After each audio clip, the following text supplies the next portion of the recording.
শরীর কেমন আছে? প্রচার শেষ আর একটু হাতে প্রস্তুতি শুরু, সব মিলিয়ে সামনে চলে গেছি। কি বলতে গণতান্ত্রিক অধিকার ফোনটা ঢুকছে এবার একটা মডেল বুথে এবং সপরিবারে এসছে। আমার জবে থেকে ভোট দিচ্ছে এইবারও তাই এটাই বলবো যে প্রত্যেকটা দল সবাই লড়াই করছে নিজের দলকে জেতানোর জন্য। তাদের কর্মীরা তাদের সবাইকে শুভেচ্ছা। কারণ আজকে আমার যেহেতু দুটো ফেস, ফেস 1 হয়ে গেছে, ফেস 2 বিগেস্ট ফেস্টিভ্যাল করছি। আমি বলবো যে সবাই যেন এই গণতান্ত্রিক অধিকারটা ইউজ করে এবং একটা ভালো সরকার, একটা ভালো ভবিষ্যৎ যেন আমরা আমাদের ভোটের মাধ্যমে করতে পারি, এটাই অনুরোধ। এবং এবারে শান্তিপূর্ণ ভোট, শোনা যাচ্ছে শান্তিপূর্ণ ভোট হয়েছে। ভোট পার্সেন্টেজ বেড়েছে এবং কোথাও বলা হচ্ছে যে কোথাও গেরুয়া এবং সবুজের একটা সেই 50% একটা ওই বিষয়ে একটা শোনা যাচ্ছে। তুমি নিজেও অঙ্ক তো তাই বলছে। অঙ্ক কি বলছে? আগেবার আমরা 85% ছিলাম, রাইট? আজকে যদি 7.5 কোটির মধ্যে যদি 90 লাখ ভোটার যদি বাদ যায়, এমনি 12% বেশি ভোট বাদ চলে গেছে। আমরা এই 12% যদি 80% অ্যাড করি, 90% তো এমনি চলে যাচ্ছে।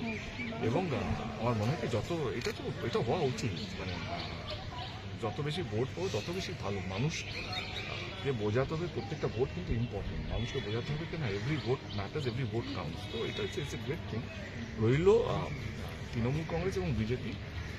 আমি আমার দল আমি চাইবো, যেহেতু আমি 1 মাস ধরে দলের হয়ে প্রচার করেছি, আমি চাইবো আমার দল আবার সরকার করুক। এটা আমার মনে হয় এটা তো অন্যায় না। যে কোনো দল তাদের কর্মীরা যেভাবে চায়, আমি আমার দলের জন্য আমি সেটাই চাই যে আমার দল যেন চতুর্থবারের জন্য মমতা ব্যানার্জি শপথ নিই। এটা তো আমার স্বপ্ন, এটা আমার ইচ্ছে।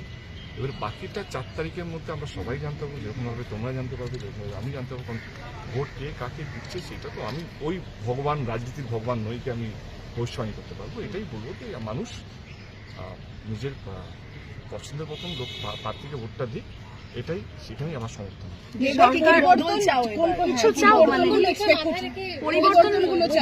তোমার কিছু চাওয়া?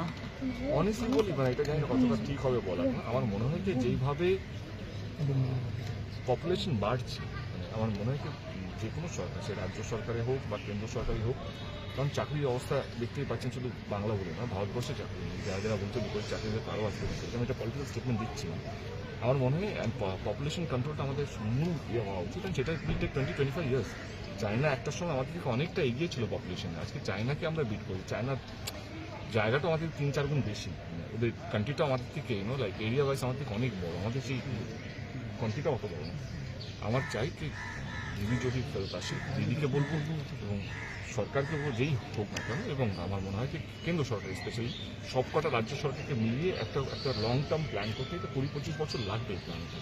এখন থেকে কিভাবে আমরা পপুলেশন কন্ট্রোলের মধ্যে যাব, কারণ এই পপুলেশন কন্ট্রোল করলেই দেখবে চাকরি, অনেক কিছু সমস্যার সমাধান হবে।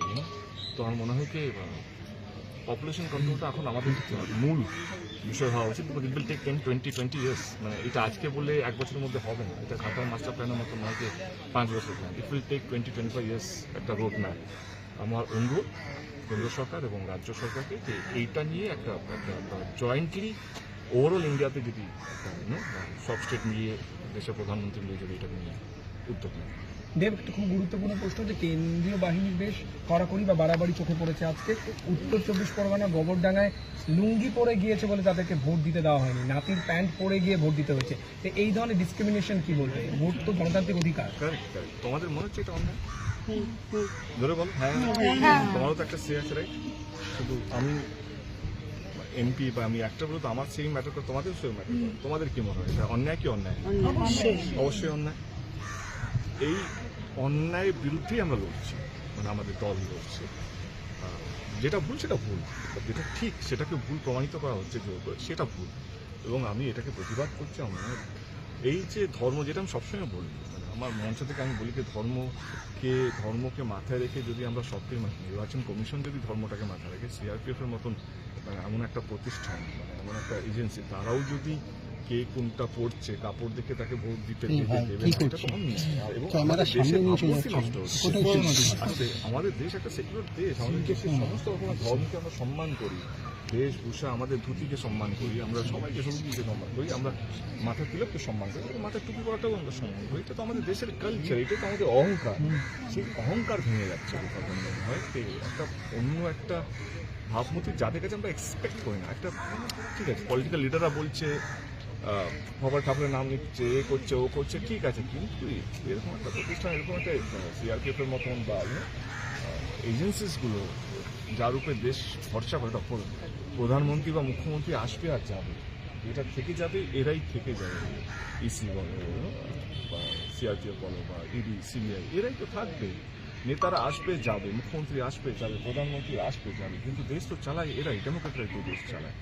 তারা যদি এটাকে অ্যাকসেপ্ট করে নেয়, ডিসক্রিমিনেশন করে নেয়, অ্যাকসেপ্ট করে, তাহলে আমাদের দেশটা সার্ভাইভ করতে পারবে না। খুব বেশি আমরা খুব তাড়াতাড়ি আমরা সাপোর্ট হয়ে যাবো। মানে এটা এইবারে ইলেকশন 2026 ইলেকশনে বাংলায় বিশেষ করে দেখা যাচ্ছে। আমার তাই না, এটা তোমরা কীভাবে নেবে আমার অনুরোধ, দেশ কিন্তু নেতারা চালায় না, দেশ চালায় কিন্তু ব্যুরোক্রেটসরা, ডেমোক্রেটসরা।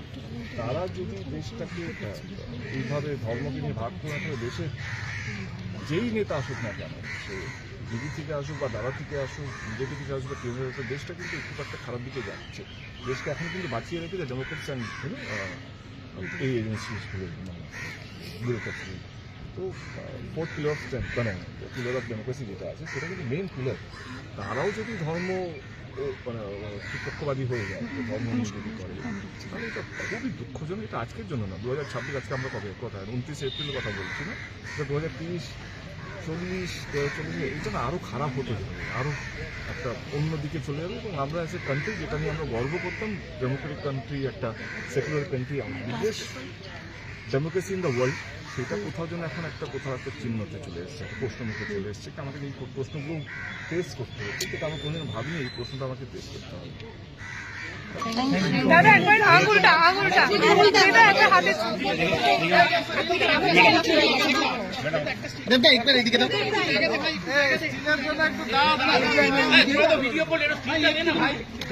এদিকে ছিল আছে